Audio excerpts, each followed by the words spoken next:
Berapa tahun sudah tidak ke tempat ini. Saya sendiri sampai lupa tempat ini saudara. Tapi Pak Petrus masih ingat. Puji Tuhan ya. Apapun beyond the limit. Amin. Melakukan apapun, all things saudara. Melalui Kristus yang memberi kekuatan dan kesanggupannya di dalamku. Amin. Melalui Kristus yang memberikan beyond the limitnya, kesanggupannya kepadaku. Amin. Ya, lanjut. Ya, 2 Korintus 3:11, dengan diri kami sendiri kami tidak sanggup untuk memperhitungkan sesuatu seolah-olah pekerjaan kami sendiri. Tidak, kesanggupan kami adalah pekerjaan Allah. Amin. Ini yang tadi saya bilang anugerah Tuhan 90%. Ya, bukan pekerjaan tapi pekerjaan Allah. Amin. Yuk, lanjut terus. Ya. Saya berdoa saudara tahun ini coba ditulis bertekad apa, berketetapan apa. Ya.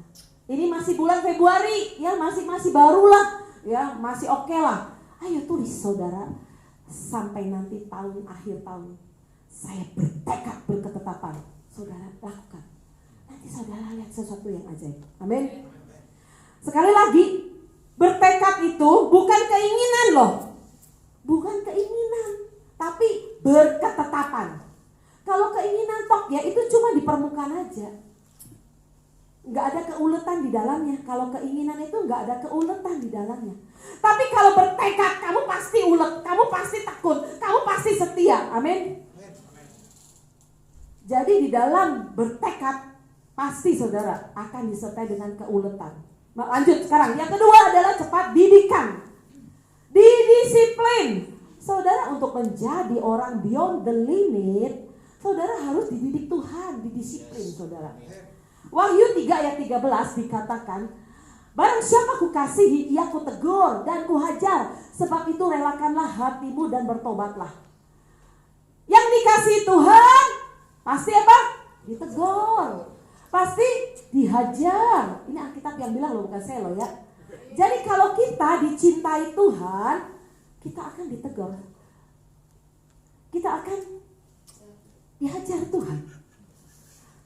Kalau tidak dicintai Tuhan, dibiarkan Tuhan, dicuekin Tuhan. Aduh setengah ampun dah saudara. Kalau saudara dicuekin Tuhan, jangan dah. Mau nanya apa, mau ngomong apa, Tuhan diem aja, Tuhan diem aja.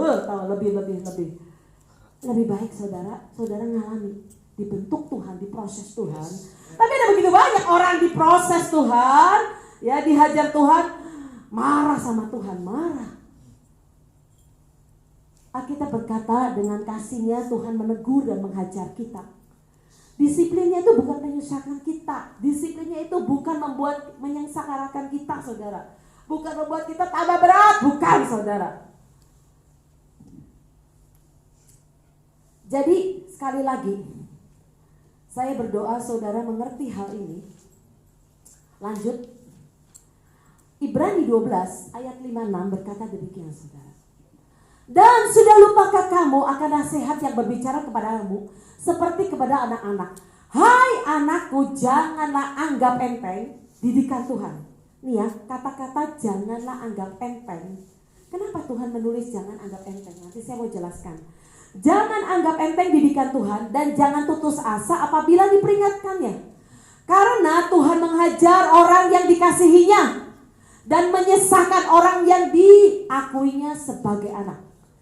Jadi kenapa sih Tuhan itu berkata jangan meremehkan ya, kalau Tuhan itu menghajar saudara. Nah, kata menyesahkan sebenarnya dalam bahasa aslinya nih ya, ia menyesahkan orang yang diakuinya sebagai anak. Kata menyesahkan itu sebenarnya dalam bahasa aslinya dicambuk saudara, mencambuk. Jadi yang di atas Tuhan akan menghajar ya orang yang dikasihnya. Nah, menghajar itu artinya lanjut mengkoreksi. Kalau menghajar itu masih mengkoreksi, mendisiplin, menegur, ya itu menghajar saudara. Ya, tapi mencambuk itu, mencambuk itu dalam bahasa Yunani-nya itu mastigo, ya. Kata ini ditemukan sebanyak 7 kali, hanya 7 kali aja dalam Perjanjian Baru. Nah, lanjut. Ternyata kata mencambuk itu mencambuk yang secara fisik. Di Alkitab itu semua mencambuk secara fisik, bukan mencambuk dengan mulut ya, marahin, bukan ya, tapi mencambuk secara fisik dengan cemeti. Nah, saudara kalau dicambuk itu sakit apa enggak, saudara? Salah satunya kata mencambuk yang ditulis ini adalah waktu Yesus dicambuk, waktu mau disalib. Jadi dicambuknya tuh sakit sekali, saudara. Ya. Makanya Tuhan berkata, Yesus berkata, Bapa, kalau boleh lalui cawan ini daripadaku, tapi bukan kehendakku, melainkan kehendakmu. Yesus harus mengalami itu. Tapi bukan berarti Yesus itu bebal, bukan, saudara. Tapi Alkitab berkata sebenarnya, saudara, tadi. Nah, jadi kenapa digunakan kata mencambuk itu? Itu ternyata adalah didikan Bapa di surga ya, sangat keras, saudara, sebenarnya. Betapa Tuhan itu bisa keras dalam menghajar kita. Ibrani berkata, makanya jangan meremehkan, saudara. Jadi yang tadi kita baca, saudara, ya, hai anakku, jangan anggap enteng didikan Tuhan dan bla bla bla bla bla. Ya. Tuhan menghajar dan mencambuk. Kenapa sih jangan anggap enteng, saudara? Jangan meremehkan. Karena mencambuk itu sekali lagi, saudara, itu berarti sesuatu yang sangat keras yang Tuhan berikan. Nah, apakah Bapa di surga terus bawa cambuk kepada anak-anaknya? Awas, dilihat coba siapa yang bebal, yang nggak mau nurut-nurut, berontak terus. Bukan, saudara. Cambukannya apa sih, saudara? Cambukannya bisa masalah yang berat dalam hidup kita. Benar? Bisa apa? Saya mendengar, saudara, ada seseorang, dia cerita, Bu, saya ini orangnya ya, Bu ya. Wah, sudah, Bu, berontak terus sama Tuhan, katanya. Sampai mamanya bilang, pokoknya ya, Bu, anak saya ini ya, udah dewasa anaknya. Wah, sudahlah, Bu, dia anak yang paling besar, wah, paling berani, paling begini. Dan Tuhan itu mencambuk dia dengan apa? Dia mengalami kecelakaan, saudara. Itu sampai ususnya aja harus dipotong, saudara. Sampai dikasih lihat tuh katanya ke Pak Petrus tuh, sampai ini ada bekasnya, saudara. Sampai tulang-tulang ini pada remuk, saudara. Kecelakaan yang membuat dia udahlah sebentar aja udah dia pasti mati. Kalau bukan Tuhan mati aja dia. Itu cambukan dari Tuhan, saudara. Ada begitu banyak orang dicambuk Tuhan dengan apa? Kematian orang yang dekat dengan kita. Bisa. Apalagi, saudara, kebangkrutan. Benar toh? Bisa, kejadian-kejadian yang mengerikan. Makanya Tuhan berkata, jangan anggap enteng, jangan meremehkan dengan didikan Tuhan. Jadi kalau Tuhan mengizinkan masalah, saudara berkata gini, Tuhan, aku gak kuat, tapi tolongin buat aku mengerti, Tuhan. Jangan sampai aku ini memberontak, Tuhan. Nanti yang lebih berat lagi, saudara, yang datang. Benar gak? Didikannya lebih keras lagi, benar gak? Kalau udah dicambuk, udah jangan dah, Tuhan. Kan jangan mau dong kita, bener gak? Sampai Tuhan sebegitu keras ya. Nah, Alkitab berkata dengan jelas di dalam Ibrani 12 ayat 8, tetapi jika engkau tanpa hajaran, di mana semua orang, tetapi jika engkau ini tanpa hajaran ya, tetapi maksudnya di mana semua orang tuh ambil bagian di dalamnya. Jadi semua orang tuh harus ambil bagian dalam hajaran Tuhan. Nah, tapi kalau engkau gak mau, katanya, maka engkau adalah anak di luar nikah. Kalau terjemahan saya tuh senang sekali ya baca Alkitab. Saya cari kalau ini ayat, kok saya berkata, saya kok kurang puas ya dengan ayat ini. Ada sesuatu pasti di balik ini ayat. Apa sih pengertiannya di balik ayat ini? Saya akan cari, saudara, di terjemahan lain. Dan terjemahan lain menulis dengan jelas. Jadi kalau kamu itu gak mau dihajar, katanya, kamu adalah anak di luar nikah. Kamu bukan anak, artinya anak haram. Bukan anak yang sah, saudara. Kita bukan anak Tuhan kalau kita gak mau dihajar sama Tuhan, saudara. Jangan-jangan anak tetangga. No, just kidding. Maksudnya, no, guyon, saudara. Maksud saya gini, kalau kita memang milik Tuhan, anak yang dikasih Tuhan, kita mau. Benar gak? Tuhan, aku mau rela, Tuhan. Tapi tolong, Tuhan, ya kan gak ada yang kuat, saudara. Ya toh, setiap anak harus dihukum, katanya, terjemahan lagi. Jadi jika engkau tidak pernah dihukum, engkau bukan anak yang sesungguhnya dan bukan milik Allah. Jadi kalau saudara dalam hidupmu terus berontak, ya nanti dinasehati Pak Winoto, dinasehati pemimpin gembala saudara, dinasehati hamba Tuhan, kau marah berontak. Hamba Tuhan itu ngomong apa sesat, saya nggak percaya. Saudara, kalau saudara terus dalam hidupmu ya ngomel masalah terus, nah saudara berarti saudara bukan anak yang sesungguhnya. Alkitab loh yang bilang loh, bukan saya loh. Jadi Alkitab mau berkata bahwa setiap anak itu memang harus dihukum, didisiplin. Amin. Hidup kita kalau didisiplin Tuhan, diproses Tuhan, biarkan supaya saudara menjadi tambah indah, benar gak? Alkitab berkata kita ini katanya bejana ya toh, tanah liat, benar gak? Tuhan yang membentuk kita ya toh jadi bagus, benar gak? Ya, oke. Yuk lanjut supaya cepat. Yang ketiga adalah passion, gairah. Ya saya singkat-singkat cepat. Passion, gairah, saudara. Passion atau gairah, gelora, yang tadi dinyanyi itu sama Pak Winoto tuh. Nyalanya bagai api yang tak terhentikan. Saudara, kita baca dulu ya Kidung Agungnya. Kidung Agung ini lagu ya, sebenarnya lagu cinta semua ya, melukiskan tentang hubungan, sebenarnya hubungan mempelai pria, Tuhan sebagai mempelai pria dan kita ini sebagai mempelai wanitanya. Ya, sebenarnya ditulis oleh Salomo, saudara. Salomo itu ya sebenarnya diambil dari kata shalom. Salomo itu dari kata shalom. Artinya damai sejahtera, Salomo itu ya. Nah, Salomo itu ya sebenarnya menulis Kidung Agung, dia sedang ya bermesraan atau melukiskan bagaimana cintanya dia dengan gadis Sulam, saudara. Ya. Tapi sebenarnya itu diinspirasi oleh Tuhan sendiri. Itu bicara Salomo mewakili Tuhan sendiri sebagai mempelai pria. Kepada gadis Sulam ini mewakili mempelai wanita yang dikasihinya. Itu adalah hubungan Tuhan dengan kita sebenarnya. Kidung Agung luar biasa. Yuk, Kidung Agung 8 ayat 6. Ini the message, saya ambil the message-nya supaya langsung cepat ya. Di LAI saudara bisa baca sendiri. Kenakanlah liontinku di lehermu ya. Kenakan cincin di jarimu. Ini seperti orang kayak dilamar ya saudara ya. Itu, aduh cinta berbunga-bunga ya. Cinta tidak terkalahkan menghadapi bahaya dan kematian, katanya. Cinta itu tidak terkalahkan menghadapi bahaya dan kematian. Gairahnya menertawakan teror-teror neraka. Api cinta tidak terhentikan terhadap apapun. Api itu menyapu bersih segala sesuatu di hadapannya. Saudara, ternyata saudara, passion itu ya saudara, gairah cinta itu bisa mengalahkan maut, saudara. Gairah cinta itu, ya, passion itu saudara, bisa membuat dikatakan orang ya bisa mengalahkan apa? Kematian, teror-teror neraka. Jadi kalau orang punya passion ya, saya percaya saudara, dia pasti yang sakit jadi sembuh. Dia punya passion untuk sembuh, pasti dia bisa sembuh.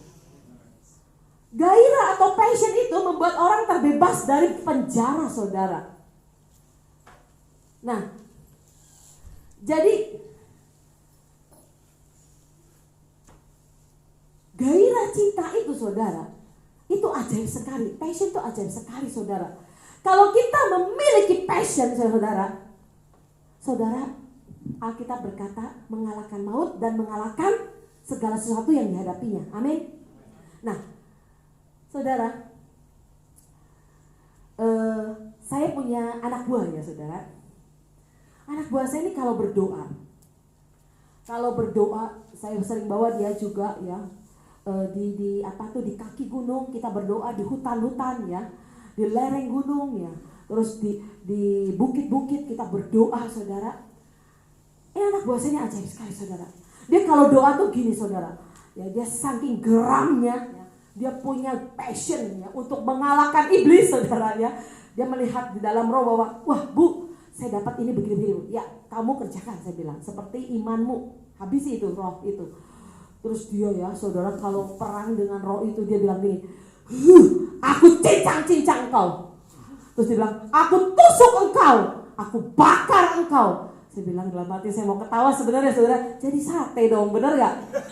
Setannya jadi sate saudara. Aku cincang-cincang engkau, aku tusuk-tusuk engkau, ya. Aku bakar engkau. Ya benar jadi sate ya saudara ya. Aduh, saya sebenarnya mau ketawa, tapi Tuhan berkata, gak apa-apa. Aku cuma lihat passionnya, Tuhan bilang. Aku lihat hatinya rindu untuk menghabisi musuh-musuh. Ya itu saudara. Ya. Ada lagi lucu saudara ya.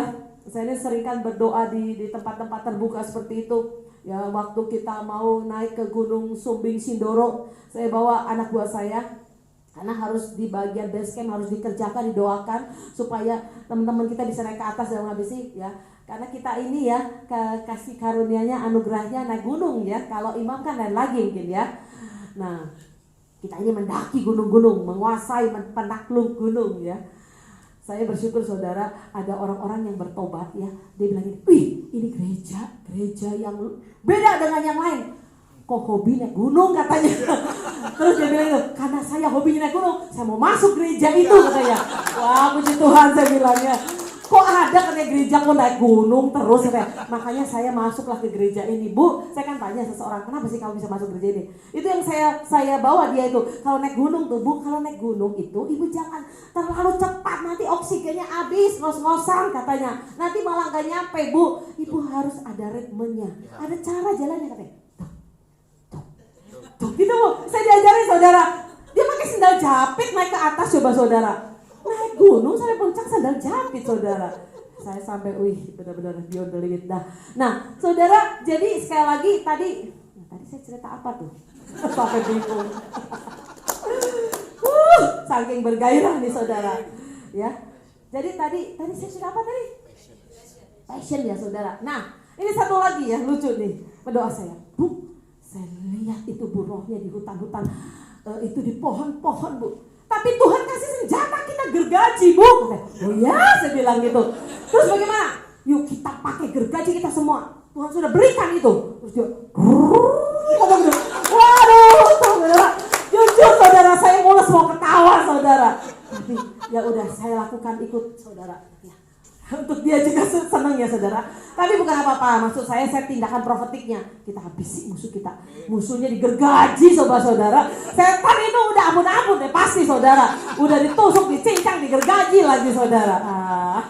Haleluya saudara. Ayo lagi ya saudara. Tapi itu passion saudara. Passion itu dahsyat banget saudara.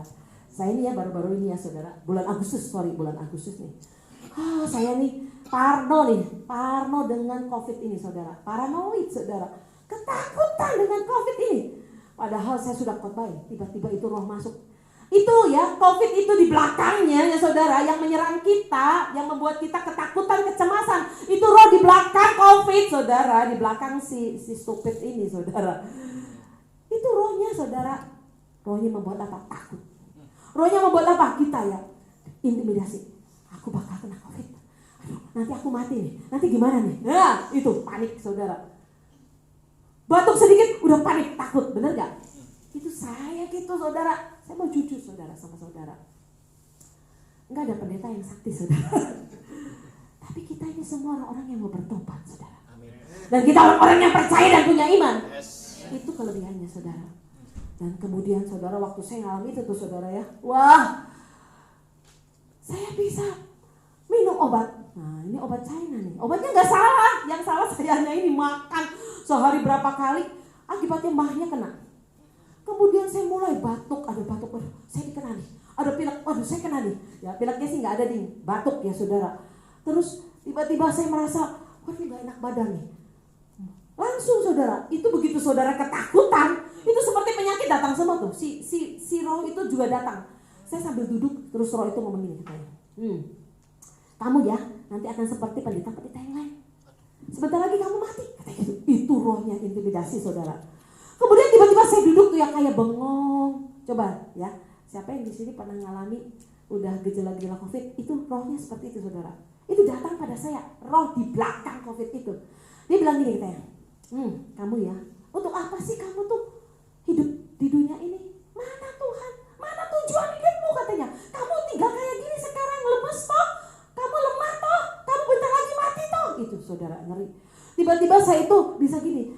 blank saudara, kayak error. Iya ya, saya itu hidup buat apa sih? Coba bayangkan, seorang Linda saudara, seorang anak Tuhan yang menyala-nyala, hamba Tuhan, tiba-tiba saya dimasuki roh itu saudara.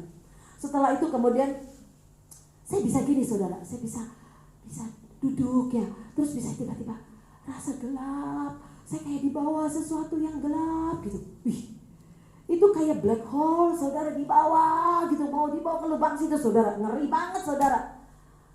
Tiba-tiba saya berdoa berbahasa roh. Nah ini passion saya muncul. Singa dari Yehuda. Mengaumlah saya. Demi nama Yesus, keluar kau dari hidupku, saya bilang.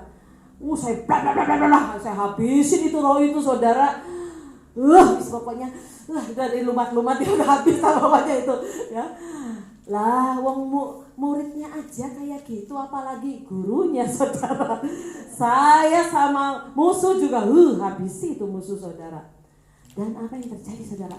Saya bilang Pak Petrus ya, Pak Petrus sudah mulai juga. Wah mahnya sakit, saya bilang, Pak, ayo Pak ngomong Pak, jangan diam aja Pak. Saya bilang, teriak Pak. Sampai tuh sampai gini loh. Saking semangat saudara, passion saudara. Wah saya bilang Pak Petrus, ayo yang jangan diam yang. Langsung semua teriak, saya perangi itu roh-roh itu saudara. Saudara, saya berdoa saudara, passion yang ada dalam hidup kita, amin. Yang membuat kita beyond the limit. Kita bisa lakukan di luar batas kekuatan kita. 1 Yohanes 3:11, inilah passionnya Tuhan yang ajaib.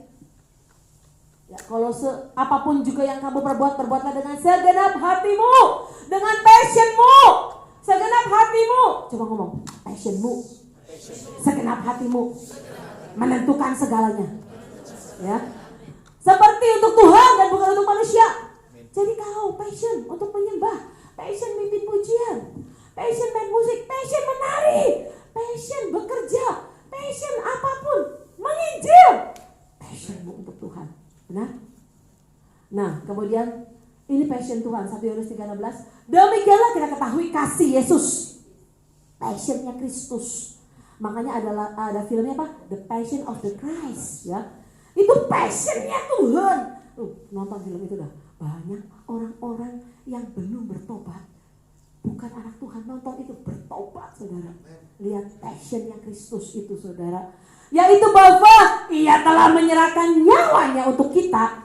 Jadi kita pun wajib menyerahkan nyawa kita pada saudara kita, menyerahkan nyawanya.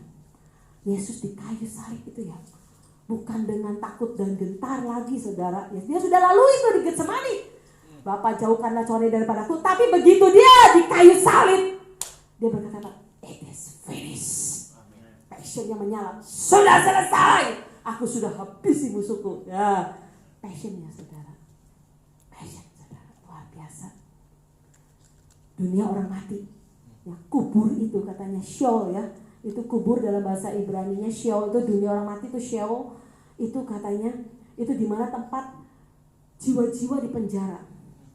Itu yang tadi saya bilang tuh gairahnya ya, gairah dari Tuhan itu mengalahkan teror-teror neraka. Itu dunia orang mati saudara, di mana jiwa-jiwa terpenjara, terperangkap saudara, tapi dengan passion bisa keluar lepas. Amin. Bisa keluar dari maut. Kami keluar dari maut, dari kematian karena passion Tuhan. Amin. Ya. Oke, lanjut cepat ya. Orang yang punya passion itu saudara, sekali lagi saya mau berkata, bisa melakukan apapun di luar batas kemampuannya. Amin. Ya, oke. Jadi orang yang punya passion tidak mengenal lelah. Dia keluar dari batas kemampuannya. Amin. Ya, itu karena passion. Ada beberapa orang berkata gini, ya kalau doa udah jangan bawa-bawa itu bokor apa-apaan. Udah jangan heboh-heboh, jangan teriak-teriak. Kalau doa, diam aja di dalam kamar, hening, sunyi, sepi, ya gitu ya. Ada yang doa begitu, ada saatnya memang doa kita berdoa sama Tuhan gitu. Tapi ada orang yang berkata, Bapak nggak usah pakai banner-banner itu, nggak usah itu pakai selendang, pakai tali, nggak usah itu. Kita normal-normal aja, nggak usah sih. Saudara, ada banyak orang ya melakukan sesuatu tanpa ekspresif. Nggak ada ekspresinya. Dulu ada iklan apa? Mana ekspresimu? Bener nggak? Iklan apa itu? Mana ekspresimu? Katanya gitu ya. Starmile. Ya, Starmile. Rokok ya. Mana ekspresimu? Katanya gitu ya. Saudara, seringkali kita sama Tuhan gitu sih. Tuhan barangkali berkata, mana ekspresinya kita? Karena kita normal-normal aja katanya. Ibadah normal-normal aja, diam, hening. Ya gitu ya. Nyanyi, jangan teriak, jangan tepuk tangan. Kempes saya kalau kayak gitu ya. Saya ini selalu semua dengan passion, khotbah dengan passion, nyanyi coba passion saudara. Nanti setelah saya selesai khotbah berubah ya harus semua ya. Amin. Jadi saudara, kalau kita itu ya mencintai Tuhan, orang yang mencintai itu ekspresinya keluar, benar gak? Benar gak saudara? Apa kalau ada orang nari-nari di sini ya, atau kalau saya khotbah seperti ini, ada orang yang nyanyi teriak-teriak, nari teriak-teriak, ya kamu mah caper cari perhatian. Kamu apa itu sesat itu? Apa sih kamu itu bikin heboh aja? Ngapain tuh? Saudara, saya mau kasih tahu ya saudara, luapan hati yang kuat di dalam ini saudara, passion, tidak ada yang bisa menghentikan. Benar gak? Coba kalau saudara jatuh cinta sama seseorang, saudara empet terus.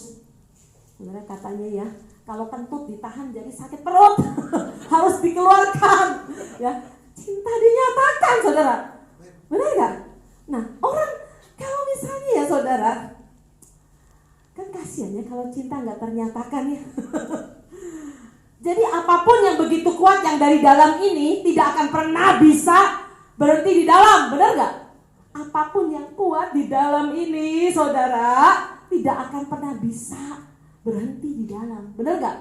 Harus tersampaikan, teralirkan, keluar, terekspresikan, benar gak? Jadi apapun yang kuat dari hati kita pasti mengalir keluar, benar gak?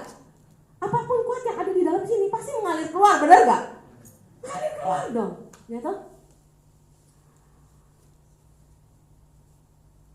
Saudara di Alkitab ada banyak sekali orang yang mengekspresikan cintanya sebegitu hebat sama Tuhan. Abraham, ketika dia meletakkan Ishak, itu adalah gambaran ekspresi Abraham. Dia menyerahkan hidupnya sendiri sebenarnya. Kan Ishak itu kan anak tunggalnya atau hidupnya, maksudnya anak perjanjiannya kan Ishak toh. Itu ekspresi cintanya. Ekspresif saudara, orang itu sekali lagi, kalau ada sesuatu yang kuat di sini, di dalam ini, itu berarti ekspresif saudara. Teralirkan saudara. Daud itu ternyata artinya kekasih Tuhan. Daud itu artinya kekasih saudara, nama Daud itu. Dia benar-benar kekasihnya Tuhan. My beloved, yang dicintai, kekasihku. Itu Daud saudara. Dia menari-nari. Ya seperti orang gila. Kenapa saudara? Karena sampai istrinya sendiri yang ngomong, kamu nari-nari kayak orang gila katanya. Bahkan dengan dayang-dayang, mungkin narinya menurut saya ya agak pasti sangat heboh. Pasti sangat heboh. Ya mungkin bajunya ketarik-tarik gimana kali ya. Wah, kan enggak sadar dia menari-nari. Mungkin sampai gimana saudara. Sampai mungkin seperti orang gila ya saudara. Dengan hebohnya. Tapi itu apa? Itu apa saudara? Ekspresi cintanya saudara. Yang keluar saudara. Saudara kalau misalnya saudara cinta sama Tuhan, saya di waktu lahir baru nih ya saudara. Sampai hari ini juga saya kalau nari saudara. Wah udah, seperti gak lihat orang lain udah. Seperti saya dengan Tuhan sendiri. Amin. Nah, lagi saudara, Paulus ekspresi cintanya apa? Ya rela disiksa sebegitu rupa. Jadi sekali lagi, semua cinta yang dari dalam tidak pernah bisa ditahan. Amin. Semua cinta yang ada di sini tidak bisa ditahan, saudara. Ya, oke.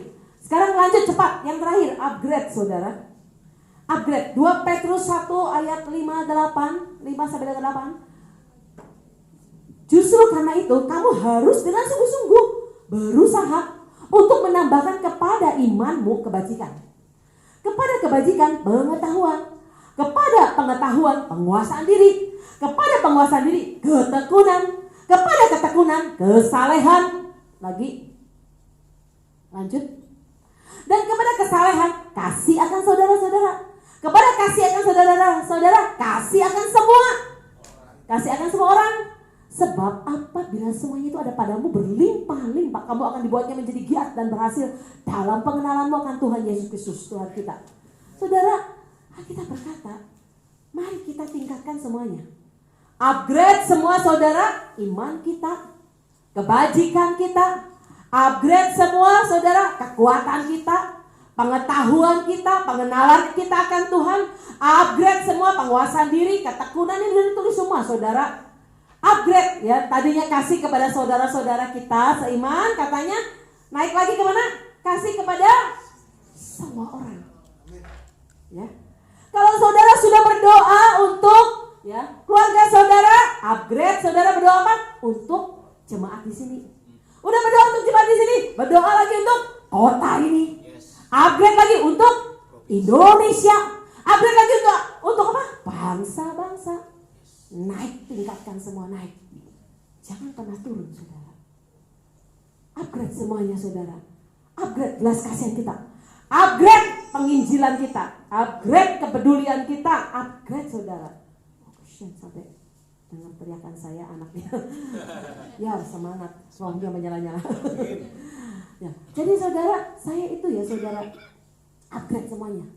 Saya setiap kali ya, di mana aja saudara, di jalan ya, naik Grab saudara, ketemu di hotel siapa? Saya saudara, menginjil, terus menginjil saudara, menginjil terus. Ya, saya pernah ya sama Pak Petrus mau ke dokter nih, Pak Petrus ke dokter gigi saudara, giginya cuma dilihat doang, sama dokternya nggak diotak-atik saudara. Terus akhirnya berapa dok? Bayar saudara, saya lupa 150.000 apa 250.000 itu, 250.000 ya. Saya garuk-garuk, masa cuma digituin aja 250. Saya tidak mau, nggak rela nih saudara, nggak rela saya terus gini, yang, korek. Langsung saudara, saya sama Pak Petrus main ancang-ancang, ngobrol, wah ketemu saudara, akhirnya dia cerita, dikorek-korek dia bisa cerita, Pak. Saya itu sebenarnya sudah cerai Pak. Dulu istri saya begini-begini lari dari rumah, dari saya Pak. Karena saya dulu gini-gini.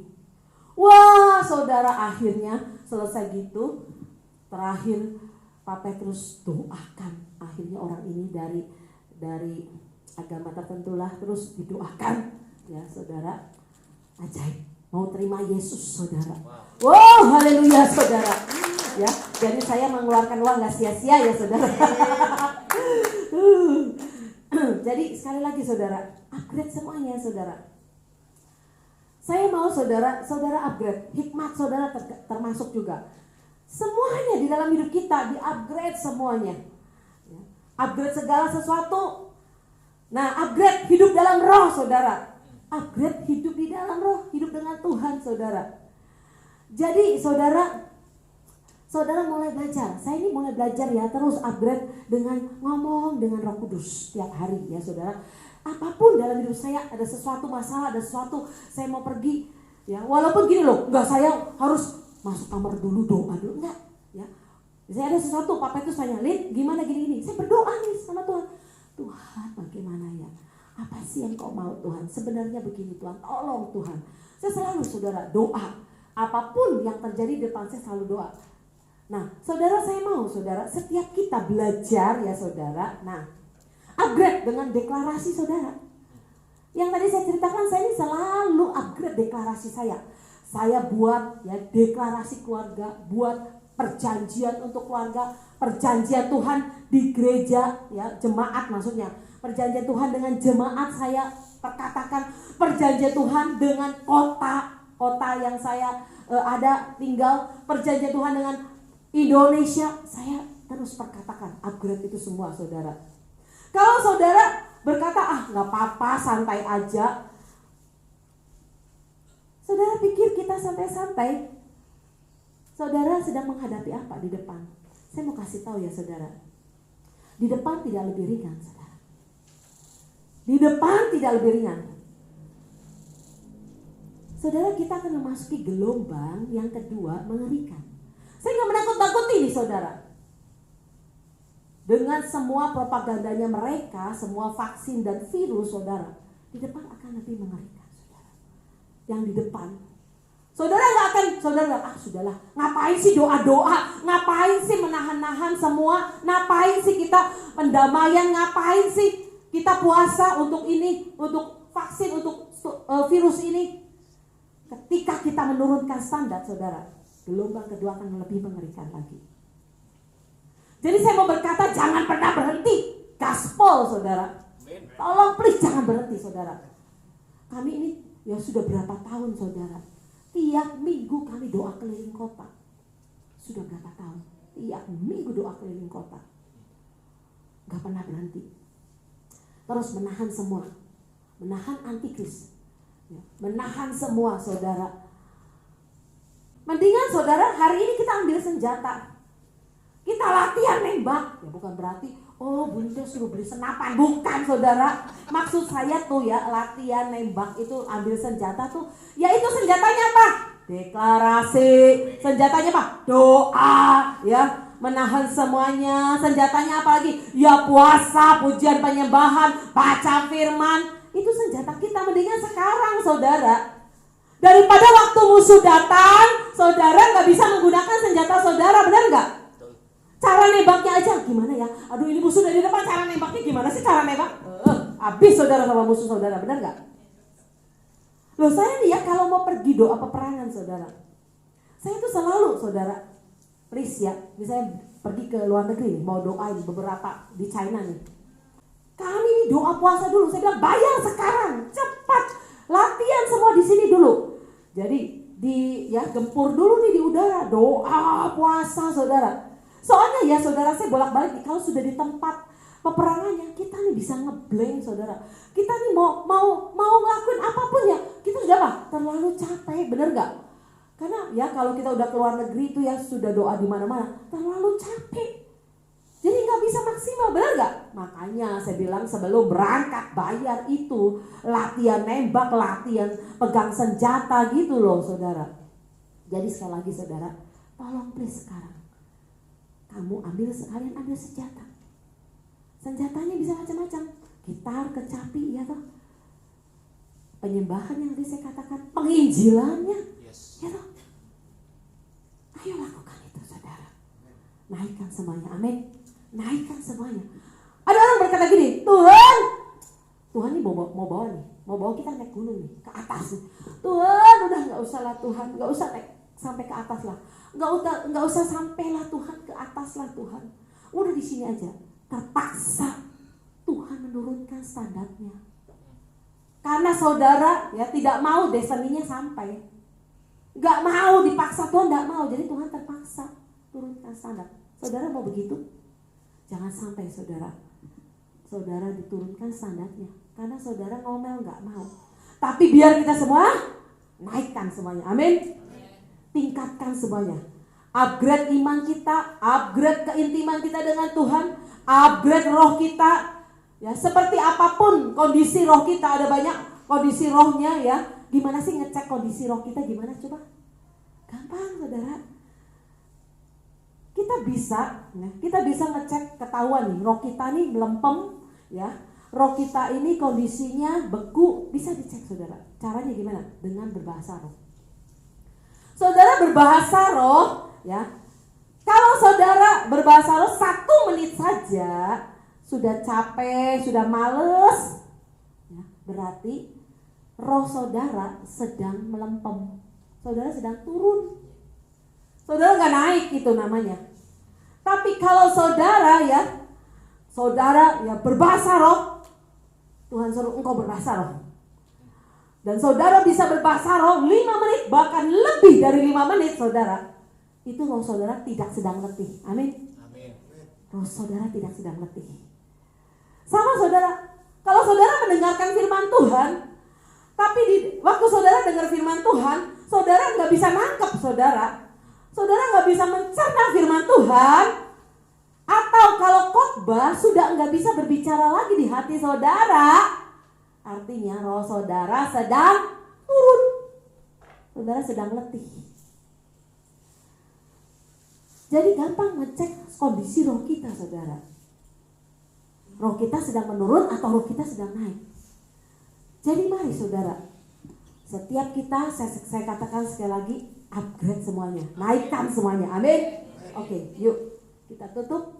Kiara lapashit, kiara lapashame.